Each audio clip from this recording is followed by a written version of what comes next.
Muito obrigada, senhor presidente, senador João Alberto, senhores senadores, companheiros e companheiras. Senhor presidente, antes de iniciar a abordagem do assunto que me traz a essa tribuna, eu quero aqui registrar que, na última sexta-feira, aqui em Brasília, estive participando da abertura do primeiro encontro nacional, primeiro Congresso Nacional das Procuradoras da República. Um encontro, senador Medeiros, organizado pelo Ministério Público Federal, que tem, pela primeira vez na sua história, uma mulher à frente daquela importante instituição. Então, foi com muita alegria que eu estive na última sexta-feira, à tarde, participando deste evento. Foi uma solenidade bastante importante, com a participação de representações significativas.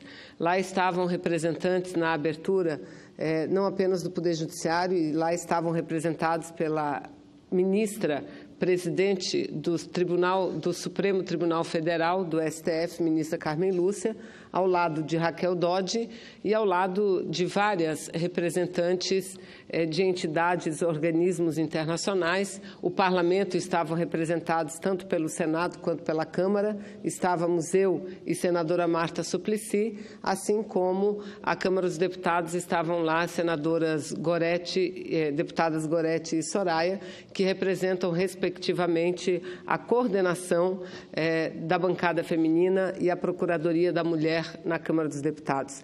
Além dessas, tivemos a participação, contou-se com a participação na mesa de abertura de procuradoras gerais do Paraguai, que fez um belo pronunciamento mostrando e relatando o tamanho do seu desafio e o fato de ser ela também a primeira mulher a assumir a Procuradoria da República do Paraguai, assim como presente estava a Procuradora-Geral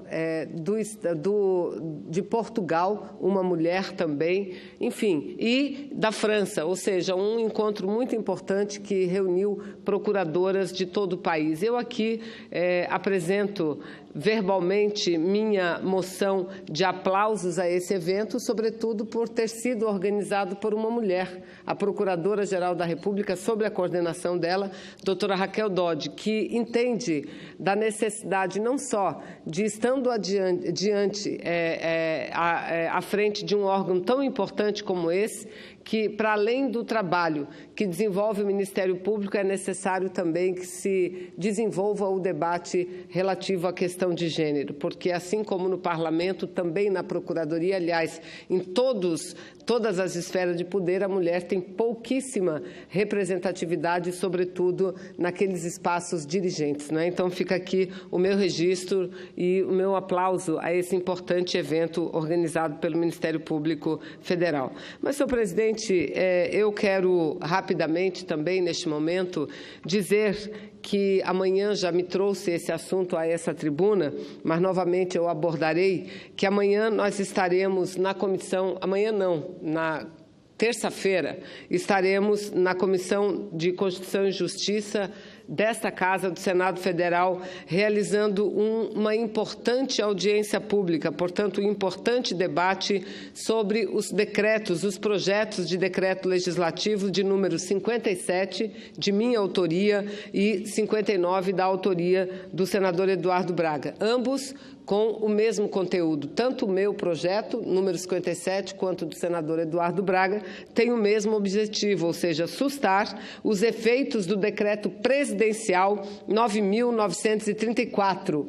Decreto esse que foi assinado, publicado no dia 30 do mês que se passou, do mês de maio, e que tem como finalidade a redução dos incentivos fiscais concedidos ao setor de bebidas instalados na Zona Franca de Manaus, ou seja, o decreto presidencial dispõe uma diminuição no IPI de 20% para 4%, acabando dessa forma, caso ele continue a vigorar e se viabilize, acabando literalmente totalmente, completamente, com todos os incentivos fiscais que detém o setor para estar instalado na Zona Franca de Manaus. E o nosso decreto, senhor presidente, repito, ele tem o objetivo de sustar este decreto de Michel Temer 9.934.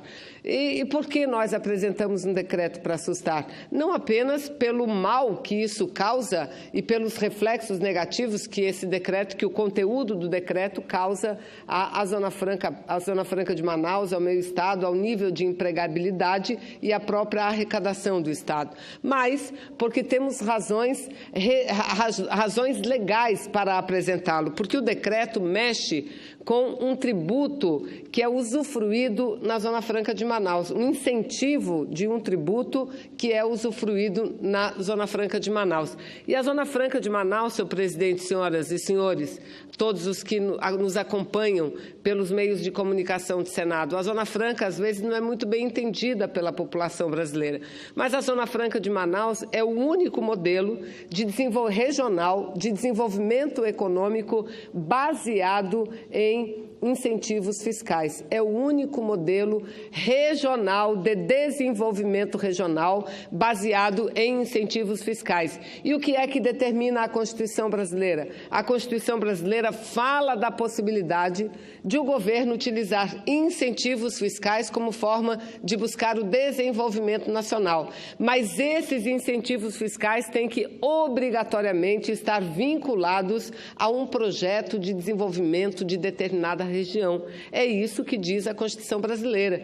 E por essa razão é que a Zona Franca de Manaus também é um modelo previsto na própria Constituição Federal. É o único modelo embasado e protegido constitucionalmente. Então, no nosso entendimento, no entendimento dos juristas, ou seja, no entendimento simples de qualquer um que minimamente estude a legislação brasileira, a Constituição Federal, as leis infraconstitucionais, chegará a essa conclusão. Não pode, através de um decreto puro e simples, um presidente da República reduzir ou exterminar incentivos fiscais para qualquer setor que esteja instalado na Zona Franca de Manaus. Porque se assim o fosse, hoje o decreto trataria de bebidas, decreto presidencial. Ele acaba com esse decreto presidencial, ele não só reduz, mas ele acaba com os incentivos fiscais, porque ele torna tão cara a produção lá que impede a permanência desse setor na Zona Franca de Manaus. Porque os incentivos para que servem? Para dar um ganho às empresas, pergunto eu? Certamente que sim, mas um ganho muito pequeno. Grande parte desses incentivos fiscais, eles servem para recompor aumentos de custos. Porque não dá para comparar o custo em logística ou até mesmo de produção de uma indústria instalada no sudeste do Brasil para uma indústria instalada no norte do Brasil. Os grandes centros consumidores do Brasil estão centralizados no sul e sudeste, não na minha região norte, não na região amazônica. Então, para a região amazônica, para ter atratividade, para que a Zona Franca dê atratividade às indústrias, ela tem que cobrir também essa diferenciação entre a logística, que é muito mais cara na nossa região, repito, do que nas demais regiões do nosso país.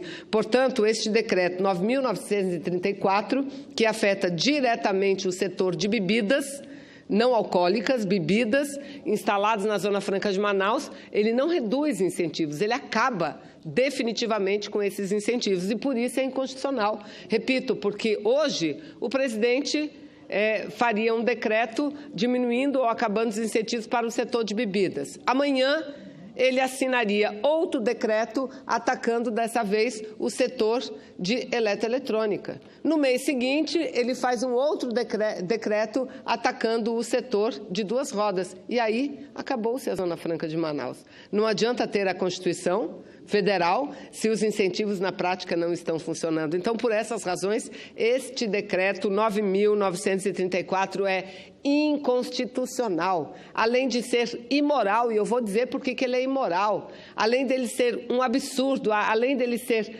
antinacional e antipovo brasileiro, antieconomia popular, ele também é inconstitucional e, por isso, apresentamos o projeto de lei, senhor presidente. E, repito, além de inviabilizar a permanência do setor no polo industrial de Manaus, este decreto impacta toda a cadeia produtiva no país também. Vale ressaltar que essa investida, aliás, não é uma investida nova. A cada medida provisória editada pelo governo federal que trate de qualquer questões relativas à tributação, parlamentares de vários estados, mas, sobretudo, dos estados do sul do país ou do sudeste, apresentam emendas a medidas provisórias e sempre visando a diminuição desses benefícios para exatamente esse patamar de 4%, porque eles sabem que é o patamar necessário, mínimo necessário, para que essas empresas se mantenham na Zona Franca de Manaus. Nesses últimos tempos, nós temos conseguido com que essas emendas não sejam acatadas e garantido a permanência desse setor no polo industrial de Manaus. Em relação ao Executivo, senhor presidente, eu aqui registro que também não é a primeira vez que o Executivo atenta contra a economia do nosso querido estado do Amazonas. Para se ter uma ideia, um dia após a maioria esmagadora da bancada de deputados federais do meu estado do Amazonas ter ajudado a livrar Michel Temer de ser investigado pelo Supremo Tribunal Federal, ou seja, após a maioria da bancada do estado do Amazonas, lá na Câmara dos Deputados, ter votado a favor de Michel Temer, para que ele não fosse afastado, Michel Temer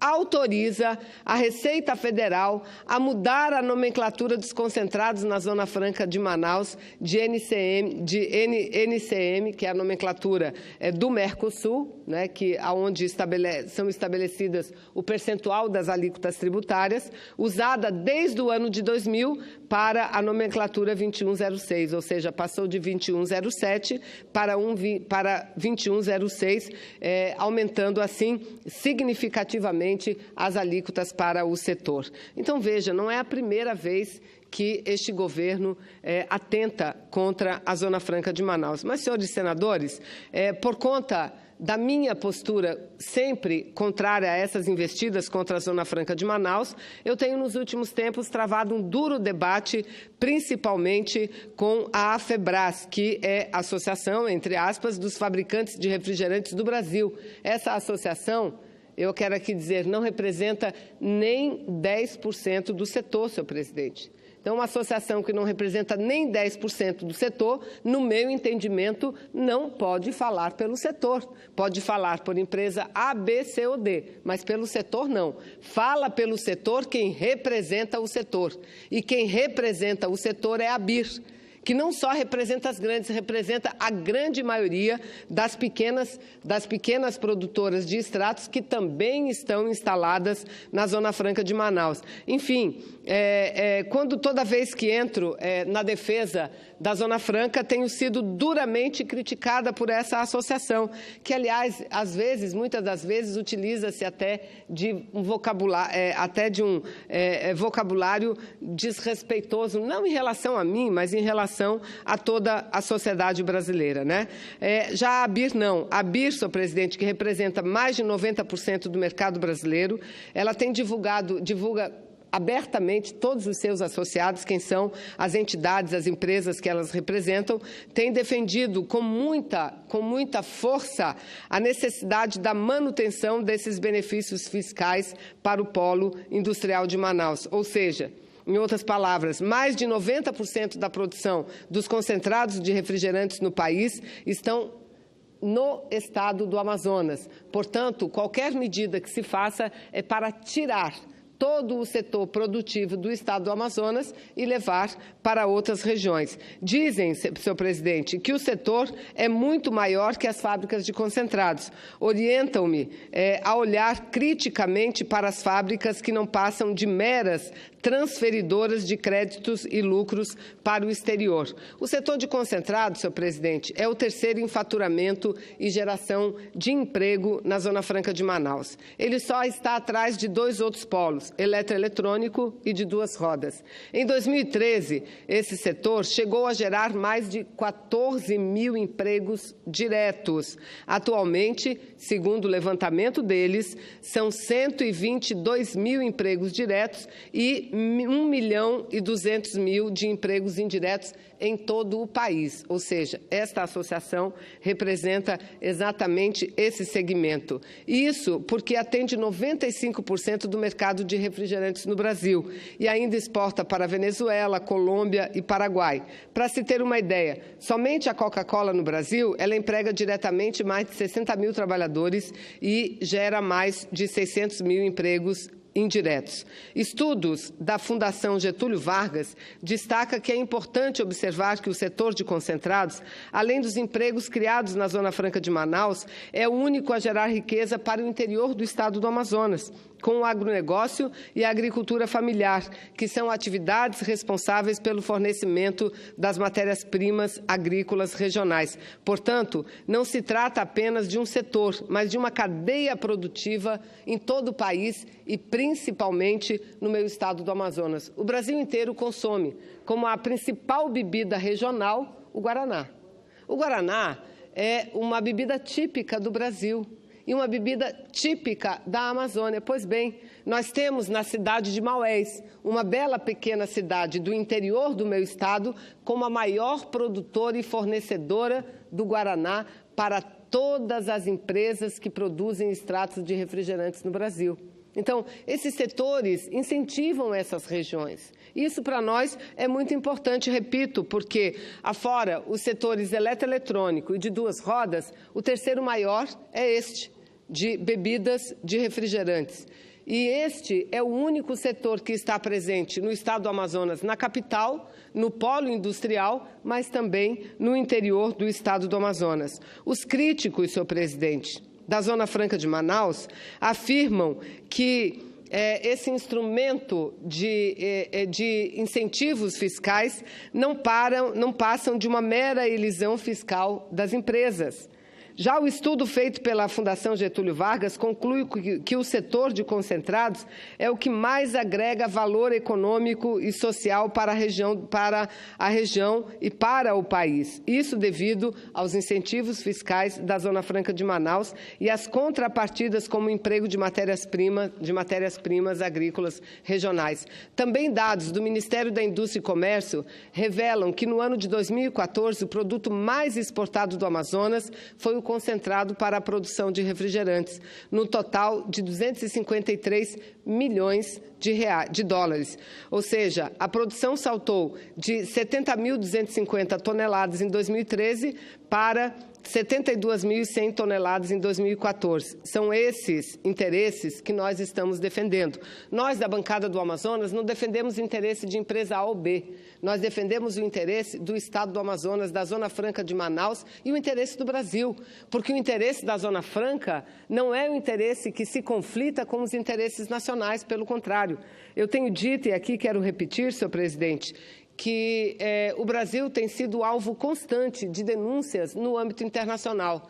Denúncias quanto à prática de políticas de incentivos fiscais que desequilibram o mercado internacional, levando a uma concorrência desleal. Da última feita, o Brasil foi denunciado pela União Europeia perante a Organização Mundial do Comércio. E a denúncia contra o Brasil, ela relatou uma série de leis brasileiras que garantiam incentivos fiscais a determinados setores da economia. Ela listava, por exemplo, o Inovar Alto, que é um incentivo fiscal que se garante, que se oferece à indústria automobilística brasileira. No Amazonas, nós não produzimos um automóvel. Portanto, esse benefício fiscal não alcança o Amazonas. E tenho quase certeza, não posso dar a certeza, mas quase que também não alcança a região amazônica, porque nós não produzimos automóveis. Mas, enfim, alcançou esse incentivo Inovar Alto. Alcançou o incentivo da indústria de informática, que é um incentivo garantido em todo o território nacional. Denunciou também o Brasil perante a Organização Mundial do Comércio por conta dos incentivos à lei de comunicação digital. E também denunciou a Zona Franca. Na primeira audiência, senhor presidente, o que fez a União Europeia? Retirou da denúncia a Zona Franca de Manaus. Retirou, porque reconheceu os incentivos da Zona Franca de Manaus, não só do ponto de vista legal, em território brasileiro, mas do ponto de vista internacional. E por quê? Por uma série de razões. Primeiro, porque se adequa à Constituição Federal. E eu repito o início da minha fala. O que diz a Constituição Federal? É possível, é legal, a concessão de incentivos fiscais, contanto que esses estejam vinculados a projetos de desenvolvimento regional, que é o caso da Zona Franca de Manaus, que vem lá do início da década de 60.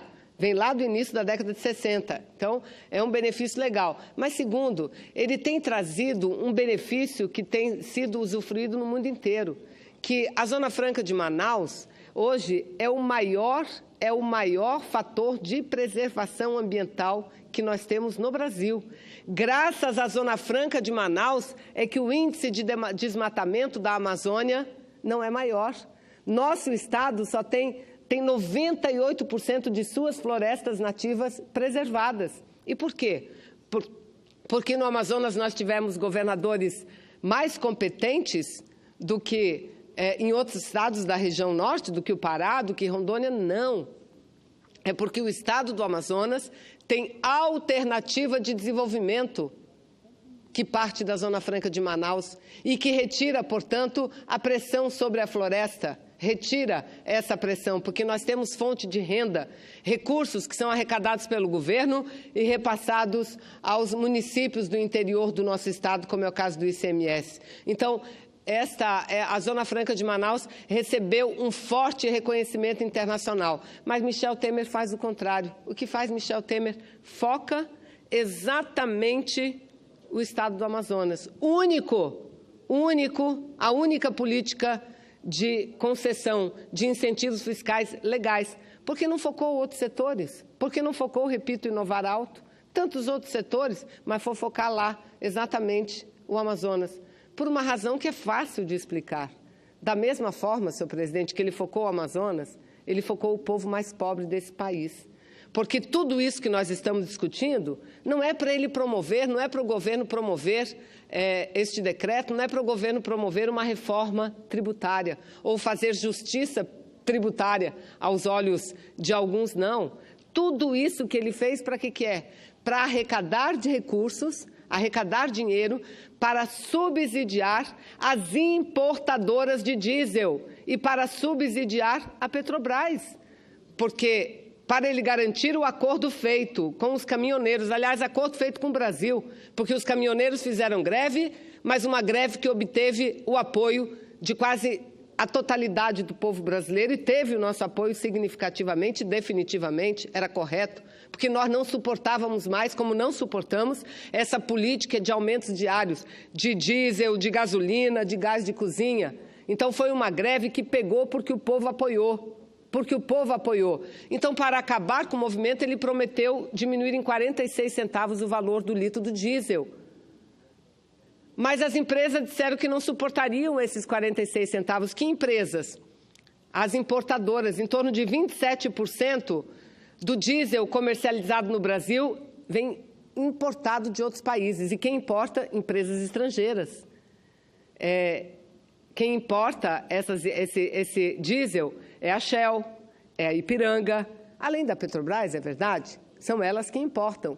E elas é que dizem que não suportam diminuir 46 centavos. Vejam, eu fiz um pronunciamento aqui que mostrei, que criticaram tanto a Petrobras no passado, dizendo que praticou um preço de subsídio da gasolina, do diesel e do gás, e nós mostramos por A mais B, que a maior parte do tempo da Petrobras, o preço que ela praticava nos combustíveis, estiveram acima do preço internacional.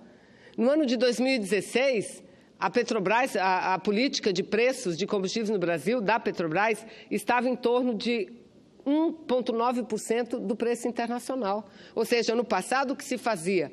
A Petrobras mantinha um preço dos combustíveis mais ou menos homogeneizado por vários e longos períodos. Claro que, naquele período, a flutuação do preço internacional, ou a flutuação do câmbio também. Então, em determinados momentos, a Petrobras praticava um preço nos combustíveis, repito, no diesel, na gasolina, e no gás, abaixo do valor internacional. Mas, em outra parte do tempo, ela praticava um preço acima dos preços praticados internacionalmente. Eu dei aqui os números. No ano de 2000, eu tenho isso bastante detalhado, no ano de 2017, a Petrobras ela praticava, em 2016, ela chegou o preço dela a ser superior a 1,67 vezes acima do preço internacional. Então, ela ganhava, e era com isso que ia compensando.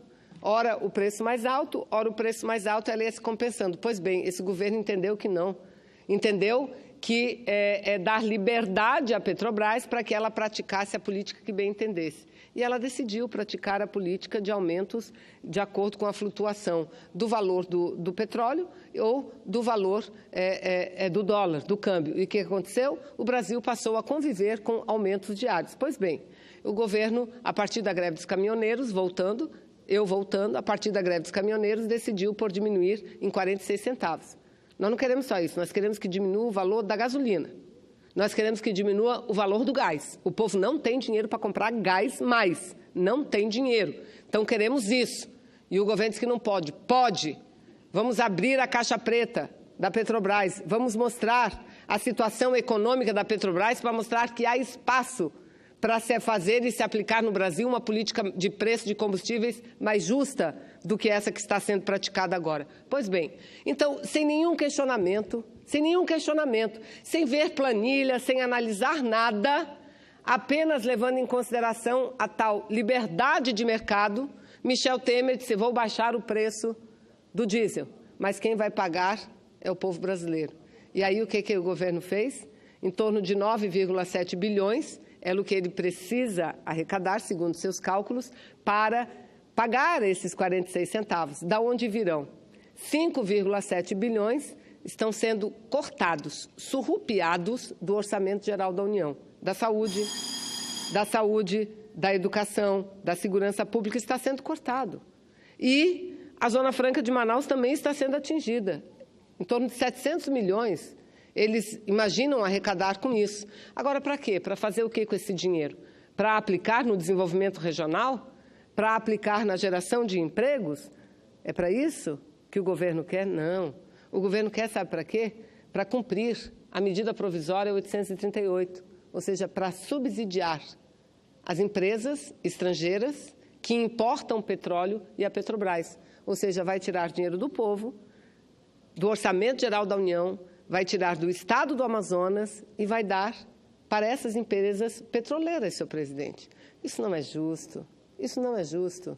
Eu quero dizer o seguinte, senhor presidente, eu carrego comigo uma única coisa que vai ser herança para todos aqueles que eu deixarei, que é a certeza de que, tendo tanto tempo de atuação na vida pública, eu sempre atuei com coerência, Eu fui a única do meu estado do Amazonas, da bancada do estado do Amazonas, a votar contra o impeachment. Eu fui a única. E desde aquela hora eu dizia, eu aqui não estou votando só contra o impeachment, votando contra algo que fere a Constituição brasileira e a democracia, porque não era impeachment. Eu estou aqui votando a favor da população brasileira. Eu estou aqui votando contra um golpe que eles estão dando contra o povo e a nação brasileira, porque eles querem assumir o poder não é para acabar com a corrupção, eles querem assumir o poder não é para gerar novos empregos, não é para melhorar a vida do povo, eles querem assumir o poder para implementar uma agenda política, econômica e social derrotada nas últimas 4 eleições. Uma agenda privatista, portanto, que tira empregos do povo brasileiro. Uma agenda que tira direitos do povo brasileiro. E está aí as prioridades que eles elegeram. As prioridades que elegeram, primeiro, foi aprovar a emenda constitucional do teto constitucional, que limita os gastos públicos, ou seja, proíbe novos investimentos nas áreas sociais e de infraestrutura, saúde, educação, segurança, proíbe. Só não proíbe gastar mais com a parte financeira, ou seja, com juros. Se o juro aumentar, ficar mais caro, pode gastar mais, pode pagar mais. Não pode com educação, não pode com saúde. Então, isso é que tem provocado a diminuição dos alunos que são incentivados a fazer universidade. Isso é que fez com que o governo baixasse um decreto proibindo a abertura de novos cursos e novas vagas no ensino superior. Veja. É isso que está acontecendo no Brasil. Essa foi a prioridade primeira. A prioridade segunda foi, senhor presidente, aprovar a reforma trabalhista. Uma reforma que só tem gerado desemprego. Uma reforma que só tem gerado precariedade nas relações de trabalho. Uma reforma que tem diminuído o nível de produtividade do Brasil. Uma reforma que tem gerado desemprego. Desemprego. Então, lá atrás, quando tomei aquela atitude corajosa, portanto, porém coerente, porque eu sabia que mais cedo ou mais tarde a verdade viria à tona. O povo brasileiro, que no período não compreendia, passou a compreender que estavam tirando uma presidente contra quem não tinha nenhuma prova, nenhum crime cometeu, para colocar quem? O homem da mala, o homem do apartamento de 51 milhões de reais, das malas que vão para cima e para baixo, cheias e recheadas de dinheiro. É essa pessoa que eles colocaram lá. E é essa pessoa que está fazendo esse serviço de atentar contra a Zona Franca de Manaus, de atentar contra os direitos dos trabalhadores, de atentar contra a economia popular. E é contra isso que nós estamos aqui nos levantando. Então, eu quero fazer um apelo para concluir, que Vossa Excelência já foi muito bondoso comigo. Já me deu muito mais tempo do que regimentalmente eu tenho direito, presidente. Mas eu quero concluir dizendo o seguinte, e fazendo um apelo aos meus colegas, que nos apoiem a bancada do Amazonas nesse pleito. Nos apoiem, primeiro, porque não é justiça tributária o que estão querendo fazer, não. Estão querendo tirar dinheiro de um estado pobre, que é o Amazonas, assim como querem tirar do povo pobre brasileiro para dar para as petroleiras. É só isso que eles querem. É para subsidiar empresas estrangeiras que já estão subsidiadas demais. Teria muitos outros incentivos fiscais ao próprio setor de petróleo, que passou a obter benefício de quase 100%. Qualquer presidente, qualquer maquinário que se traga de fora, que qualquer petroleira traga de fora, qualquer sonda, qualquer maquinário utilizado para a produção ou beneficiamento de petróleo, sabe quanto paga de tributo? 0. Nada. Zero. E por que então minar a Zona Franca de Manaus? Por que isso? Então, eu peço aqui o apoio dos meus colegas para que a gente possa fazer justiça. Primeiro, no que diz respeito ao cumprimento da Constituição. E segundo, aos direitos de um Estado que já foi nessa crise, no auge dessa crise econômica, já foi o Estado que teve o maior número de desempregados. E hoje nós somos o terceiro.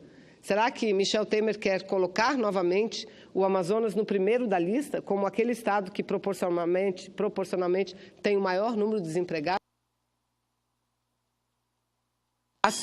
Não faço apelo a Michel Temer, que esse não tem a menor sensibilidade. Aliás, esse chegou lá não pelo voto do povo, não pelas mãos do povo. Ele chegou lá com apoio do mercado, com apoio da grande indústria, com apoio dos ricos e milionários, que é para quem ele governa, senhor presidente. Então, muito obrigada a Vossa Excelência e dizer que continuaremos lutando em favor da nossa Zona Franca, em favor dos nossos empregos, em favor da nossa gente, da forma como for necessário.